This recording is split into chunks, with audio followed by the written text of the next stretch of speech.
Welcome to a special episode of Bible Study, Parody and Subversion in Matthew's Gospel.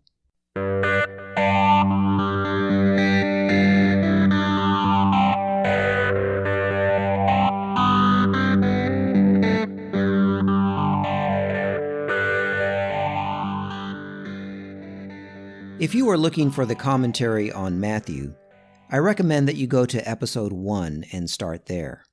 This is a special bonus episode based on a sermon that I preached at Pasadena Mennonite Church on November 17th, 2024. This episode is based in part on my reflection on the parable of the sower in Matthew 13. And if you want to go more in depth on that parable, I recommend you go to episode 32. It was a pretty good episode and goes more in depth on the parable. But for this episode, I was reflecting on that parable, but I was also reflecting on recent conspiracy theories and how those who spin them and promote them are suspicious, or at least purport to be suspicious, of government and people who have wealth and power. Historically, these conspiracy theorists accused some shadowy elite of some nefarious conspiracy, but more recently, they have changed their target and been a little bit more specific, and they've been accusing academic elites or scientists or the Democratic Party in the United States of doing something either completely nuts and unrealistic, like controlling the weather and guiding hurricanes and creating floods in certain places, or something really horrid, like running a pedophile ring, or something that elites would not really have much motivation to do, such as implementing policies for diversity, equity, and inclusion. Well, being suspicious of elites, suspecting them of conspiring against the common people, is not at all unwarranted, but it makes a big difference what they are being accused of doing, and just how we define who the elite are. If the Republican Party in the United States, huge right-wing media companies, and right-wing billionaires are somehow not part of the elite and are, in fact, part of the resistance to the elite, then it's clear that something is terribly wrong with this analysis. But I'm not so much going to focus on who's being accused as much as what the accusations consist of, because that is crazy enough. And then I want to take a look at the real conspiracies, the hidden structures of injustice and oppression. So that is what I'm going to do in this episode. My name is Bert Newton, and this is a special episode of Bible Study, Parody and Subversion in Matthew's Gospel.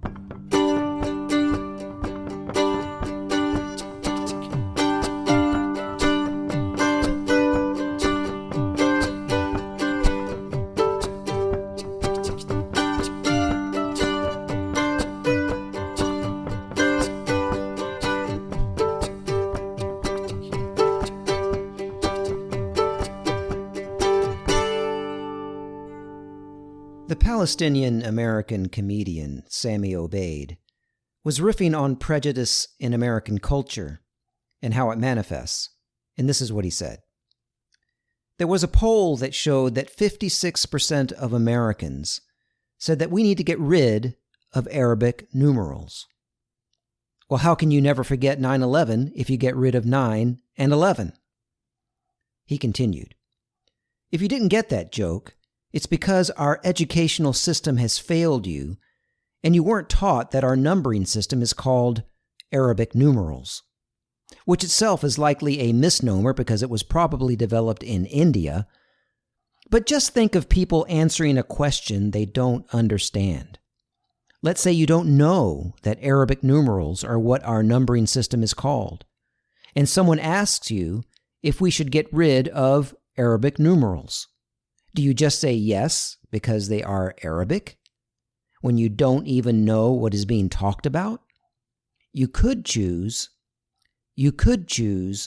no opinion, which 15% of responders did. If you want to hear his whole piece on this, you can find it on YouTube. Just search for Sammy Obeid, SAMMYOBEID. He's got a lot of good stuff on there. Having opinions about things we know nothing about has always been a venerable American tradition. But lately, some people have gone far beyond this traditional pastime and have developed quite a skill for storytelling. Remember when asking questions and doing your own research were unequivocally good things? Not anymore. Some people have confused those things with storytelling. Some of these people should have become science fiction and fantasy writers because their stories are quite fantastical. It seems to have started with QAnon in 2017, or some lesser anons in 2016, and now some people believe that Democrats are controlling the weather to produce hurricanes and have guided them through Republican voting districts in the South.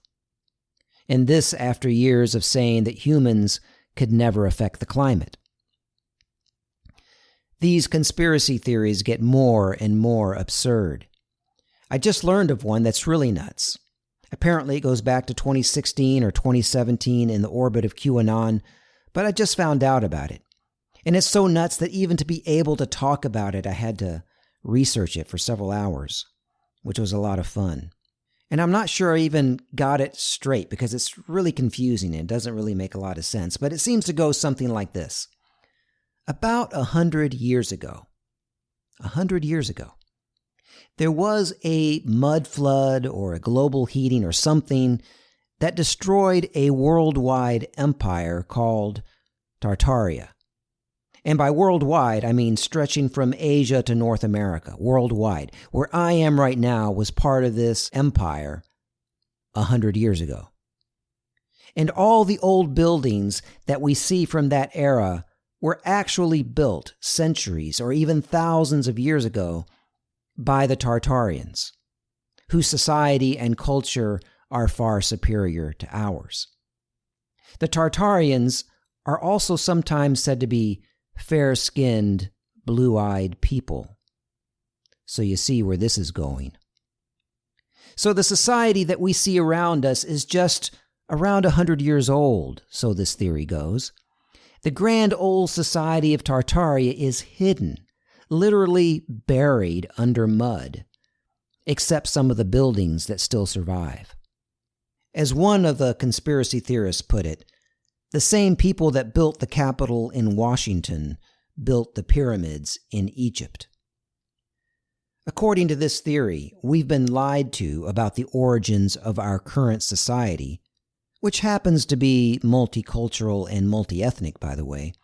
We've been lied to, and the original old society is buried under the foundations of the current one, with some exceptions. And these exceptions are the revealing clues. Well, the Bible also talks about hidden things that are being revealed. Jesus in Matthew 13:35 says, "I will proclaim things hidden since the foundation of the world." Now, in that chapter, Jesus talks about the hidden things as the secrets of the kingdom of heaven. These are the secrets of liberation in the new society. It's the good news. But René Girard, the famous philosophical anthropologist, wrote a book in 1978 called Things Hidden Since the Foundation of the World. He says that the things hidden that are being revealed by Jesus in Matthew are the violent underpinnings, the violent foundations of human society. Now, I'm not going to get into his whole theory, but I want to say that even though I don't think his exegesis of Matthew 13:35 is correct, I find his overall thesis convincing or at least helpful insofar as what he says about society. That society is often, and I think he would say always, but the society is often built on violence. And I would add oppression, although I think Girard specifically rejected that because he talks about this primordial violence and not so much oppression. Well, the Bible talks about these things. The things hidden, the secrets that Jesus is talking about, is the good news of liberation, not the violent underpinnings of the old society. Nevertheless, there is implied in the gospel and also in the Hebrew prophets a critical unveiling of the world order under imperial rule. And there's a lot of violence that is revealed. Both the book of Daniel and the book of Revelation caricature the empires that ruled in that part of the world as very strange-looking beasts. And that is coded language that implies an unveiling through word imagery. The word imagery reveals the nature of the empires as beast-like. Also, when Jesus debates the upper-class scribes and Pharisees, he reveals or exposes their interpretation of the law as one that benefits their class. So this is an unveiling of power dynamics, class dynamics, the unveiling of a basic structure of society. In addition to that, the Gospel of Matthew and the Hebrew prophets use the image of a house to speak of a society or nation, such as when Israel is called the house of Jacob. And this house can be said to be built on violence and oppression. Jeremiah 22:13-14 reads, "Woe to him who builds his house by unrighteousness, and his upper rooms by injustice, who makes his neighbors work for nothing, and does not give them their wages, who says, 'I will build myself a spacious house, with large upper rooms,' and who cuts out windows for it, paneling it with cedar, and painting it with vermilion." Micah 3:9-10 reads, "Hear this, you rulers of the house of Jacob, and chiefs of the house of Israel, who abhor justice and pervert all equity, who build Zion with blood and Jerusalem with wrong." The house, the nation, is built on violence and oppression. And it's not just Zion, of course. If these same prophets were writing today, they would say the same thing about the United States. There are things hidden beneath the foundations of our house that need to be revealed. And it's not an old lily-white society that built great buildings, but rather the foundations of genocide and slavery and Jim Crow, and the undermining of democracy around the world for corporate profits. These are the things that need to be revealed. But we live in strange times. We used to struggle to reveal the hidden things, the hidden violence and oppression on which our society was built, but now we struggle against conspiracy theories. We struggle to name the actual hidden things and distinguish them from the fake hidden things.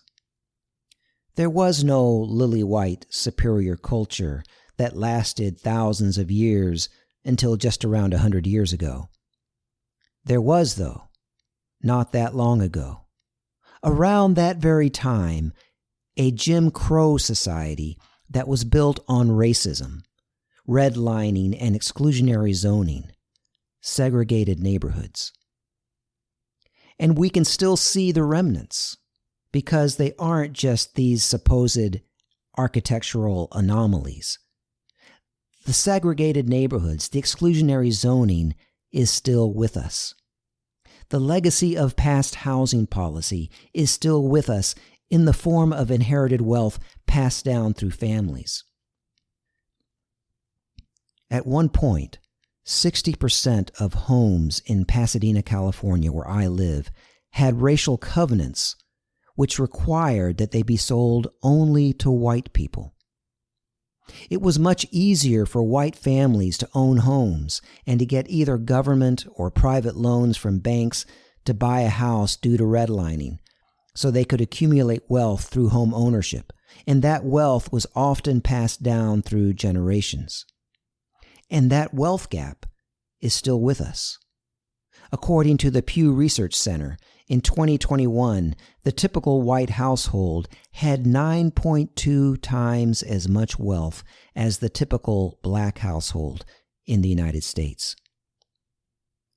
Single-family zoning began in Berkeley, California in 1916 as part of a larger strategy to keep people of color out of a white neighborhood. And then this strategy spread like wildfire throughout the U.S. as a segregationist strategy. Single-family zoning still covers more than 70% of most U.S. cities. These are the geographical foundations of our society. These are the foundations of our house. And they are still here for us to see, if we have eyes to see and ears to hear. The genocide in North America is largely over, although there is still some land theft going on by oil and mining interests. But the genocide is in full swing in Palestine, and the bombs and bullets are coming from the West, especially the United States. The secret of God's new society is that we can overturn these things. We can reorder our society, and we can stop the genocide. But we've got to talk about them. We can't be silent. Silence allows them to continue. We've got to shout what we have heard from the rooftops. We've got to talk about these things with people, grow the movement for liberation and justice. That's the only way to change things. Spread the seed, grow the movement. God's new society is within us and among us. Now, not everyone we talk to will join the movement, but we've got to do it, and our efforts will not be in vain. Jesus talks about this in the parable of the sower in Matthew 13. He talks about this in very difficult times. He is speaking as a peasant living under occupation, when they had no freedom of speech or assembly. You know, we tend to project back into the first century a situation as if they had free speech, as if they had the rights to free speech and assembly like we do. But they were living under occupation. Jesus and his followers were not citizens of the empire. They had no rights under that regime, just as Palestinians in the occupied territories today have no rights under the Israeli regime. And the ancient sources speak of what we would call secret police and informants that monitored subversive movements. This is the context in which Jesus spoke to the crowds. So Jesus talks in coded language, parables, and he talks about secrets. He's speaking very carefully, and he's talking about strategy. He's talking about spreading the good news of liberation in God's new society, the kingdom of heaven, God's new society that is within them and among them. He's talking about growing the movement, spreading the seeds. He says, some seeds will fall on the path, and the birds will come and eat them up. Other seeds will fall on rocky ground where they do not have much soil, and they will spring up quickly since they had no depth of soil. But when the sun rises, they will be scorched, and since they have no root, they will wither away. By the way, any organizer, any community organizer knows exactly what Jesus is talking about. I can't tell you how many times people have approached me with great enthusiasm about what we're doing, only to fade away quickly. Any community organizer, any organizer knows exactly what Jesus is talking about. But he continues, other seeds will fall among thorns, and the thorns will grow up and choke them. Other seeds, though, will fall on good soil and will bring forth grain, some 100-fold, some 60, some 30. Jesus uses the image of a supernatural bumper crop to talk about the fruits of spreading the secrets, the message of liberation in the new society. This image of a supernatural bumper crop was likely a familiar image to his audience. Images of supernatural bumper crops are found in the literature of that period, and they are images of liberation from foreign empires. Liberation was understood as a time of abundance.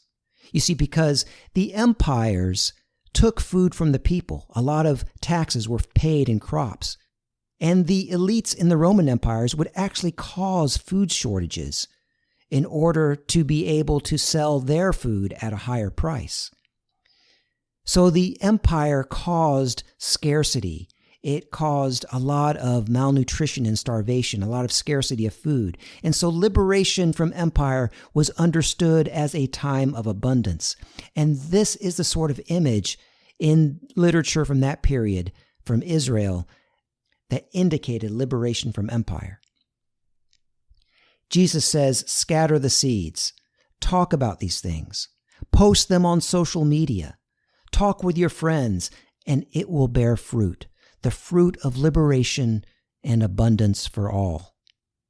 Do it in whichever way is most natural to you. Join a larger group that is spreading the message because really this is a collective task that we all do together. Do it through art, service, loving people, whatever, but spread the message. And we need to educate ourselves about things. The more informed we are, the more we will want to talk about these things.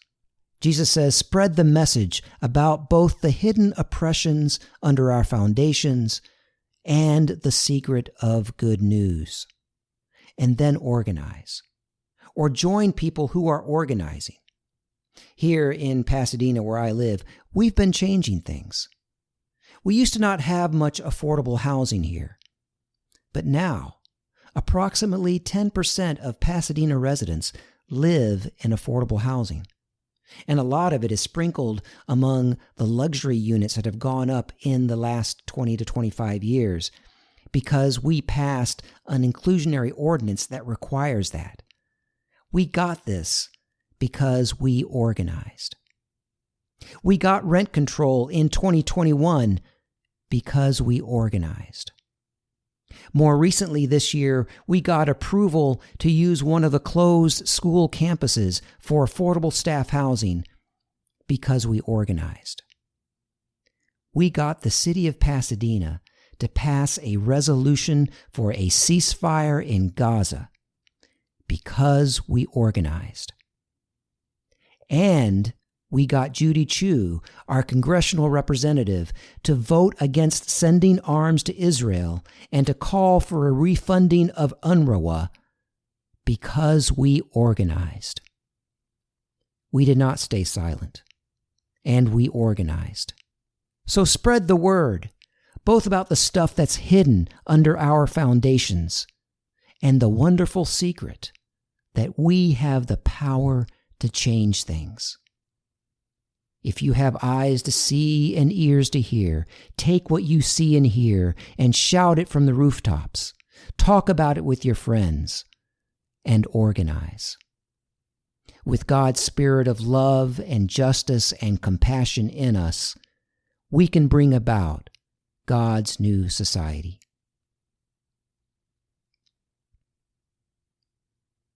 Thank you for listening.